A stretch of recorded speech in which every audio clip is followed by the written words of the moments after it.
ভয়ঙ্কর ঘূর্ণিঝড়ের অগ্নি সংকেত। মে মাসের শেষে বাংলায় আছড়ে পড়তে পারে সাইক্লোন রেমাল। আছড়ে পড়তে পারে সাইক্লোন। ব্যাপক ঝড় বৃষ্টির পূর্বাভাস রাজ্য জুড়ে। মে মাসের শেষের দিকেই আছড়ে পড়তে পারে এই বড়সড় ঘূর্ণিঝড়। মে মাসের 20 তারিখ আমফানের দাপটে জেরবার হয়েছিল জনজীবন। এবার ফের ঘূর্ণিঝড়ের অগ্নি সংকেত। মে মাসের শেষের দিকে আছড়ে পড়তে পারে এই নতুন ঘূর্ণিঝড়। এই ঝড়ের নাম রেমাল বলে জানা গিয়েছে।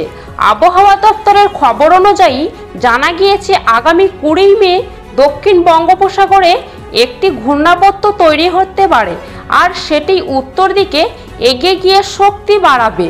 24 মে সাইক্লোনের আকার নিয়ে 25 মে সন্ধ্যার পর পশ্চিমবঙ্গে আছড়ে পড়তে পারে রেমাল। তবে খুব বেশি শক্তিশালী হবে না এই সাইক্লোন বলেই ধারণা আবহাওয়া দপ্তরের।